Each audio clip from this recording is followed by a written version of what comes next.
Hello, Piedmonsters, and welcome to Piedmonsters, the Piedmont Pilot Podcast, brought to you by your Piedmont MEC. I'm your host, Megan Johnson, Charlotte-based First Officer and Vice Chair of our Communications Committee. This episode features an interview recorded in March during the annual Women in Aviation International Conference held in Denver. We were joined by Captain Wendy Morse, First Vice President of ALPA International. She was the first woman to be elected to an ALPA national office and currently also leads the ALPA Air Safety Organization. But first, our January updates and reminders. From the Chief Pilot's Office, Captain Donna Adamczak has been named Piedmont's new 119 Chief Pilot. She has become part of Piedmont's FAA-recognized management personnel, and she will be based in Charlotte. Additionally, the company has named two new regional chief pilots, Captain Arch Leon-Bruni in Philadelphia and Captain Jamie Shearer in Charlotte. We look forward to working with all three chief pilots in their new roles. With Captain Jamie Shearer's transition to the Chief Pilot's Office, the position of LEC 29 Captain Representative is now open. Philadelphia or Harrisburg captains who are active members in good standing are eligible for election. If you are interested, please go to alpa.org/votenet before May 1st to submit your willingness to serve.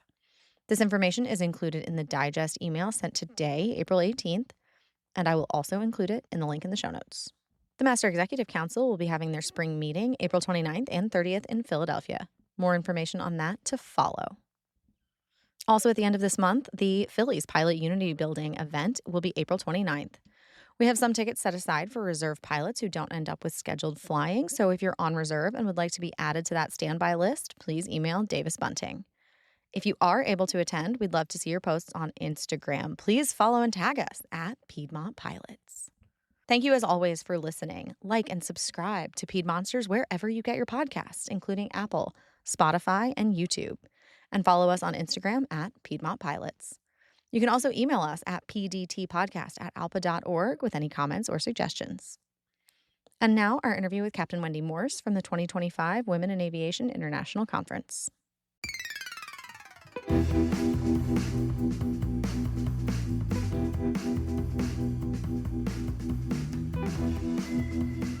Hello, Piedmonsters, and welcome. I am here today with Captain Wendy Morse, the First Vice President of ALPA National and our National Safety Coordinator overseeing ALPA's Air Safety Organization. In addition, she is the first woman to serve as an ALPA National Officer, having been elected in 2022. Wendy, thank you so much for joining us. Thanks for having me, Megan. I'm very pleased to be here. We are very pleased to have you. I know you're very busy, so appreciate you finding the time in your schedule. If you could just quickly give us a little bit of a background on yourself and your aviation career prior to becoming the First Vice President, we would love to hear. Well, I started a committee at United. I've been at United for 40 years now. I started a committee called Parental Issues, and it then morphed into going to the negotiating committee in 2000. I started that committee in 1992.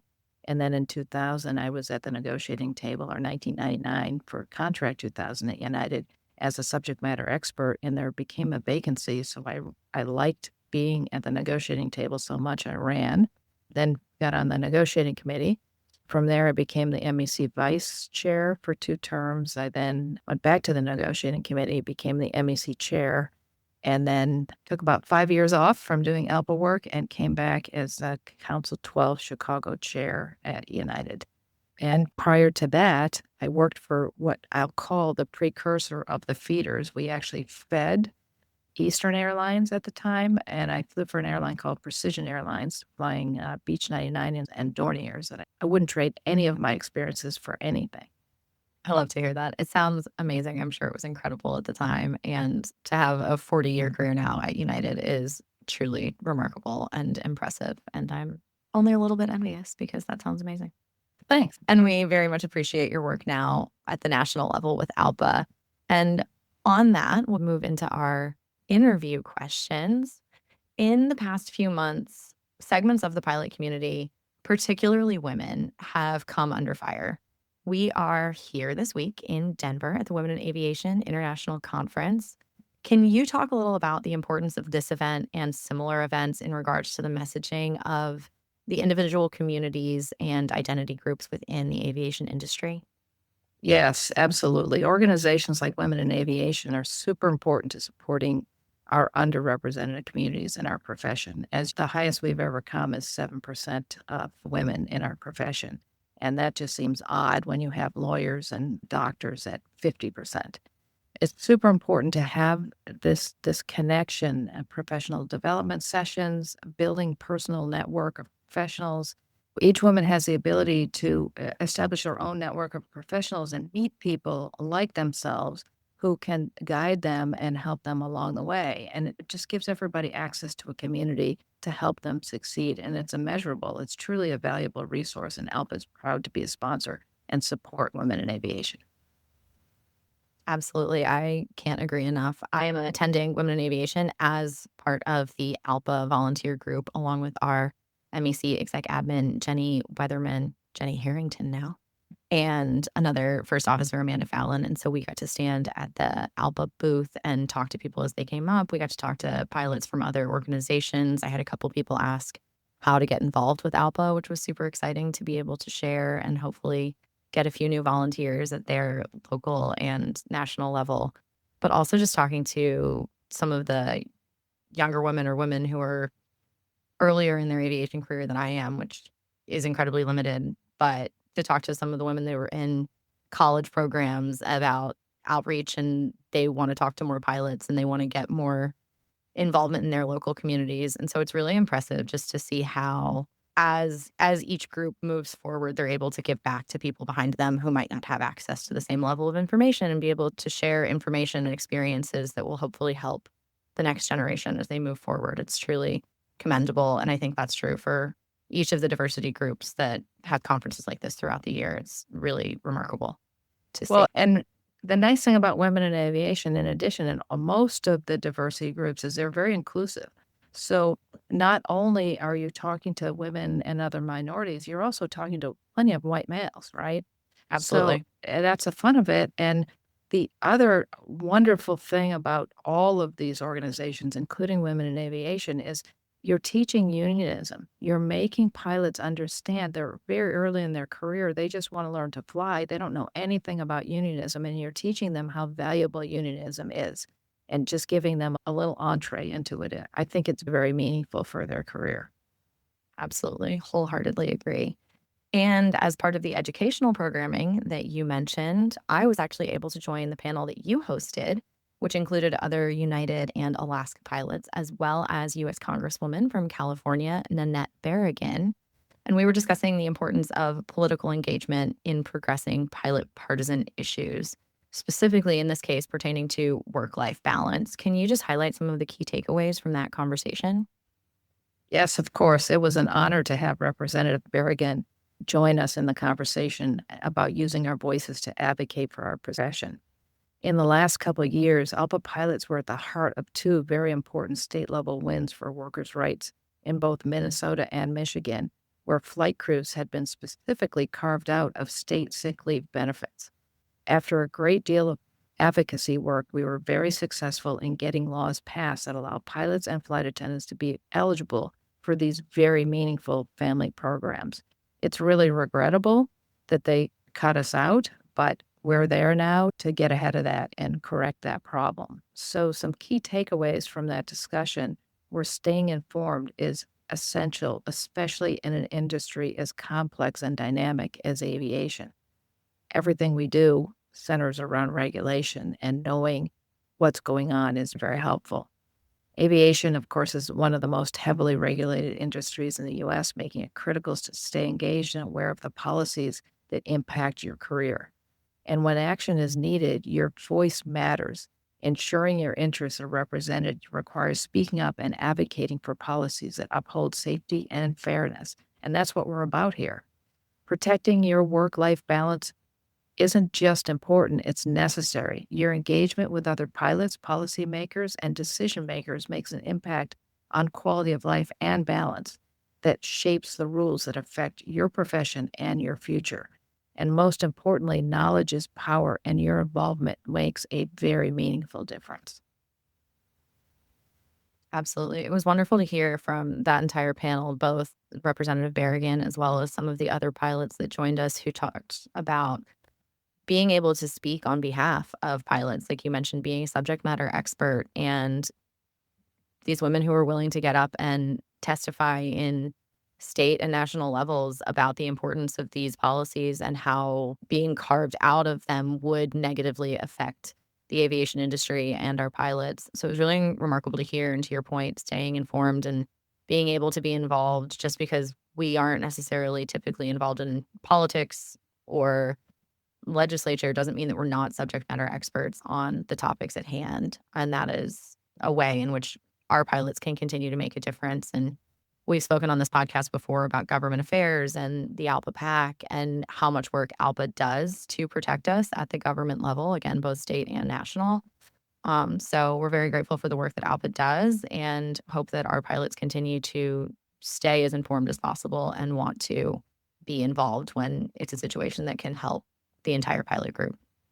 Well, and I know it comes as no surprise to your members and listeners that, the airlines have their own little union, right? It's called A4A. And so we have to utilize ours and fight back at that because they will do everything they can. The managements will do everything they can to take away and keep from having to pay people appropriately.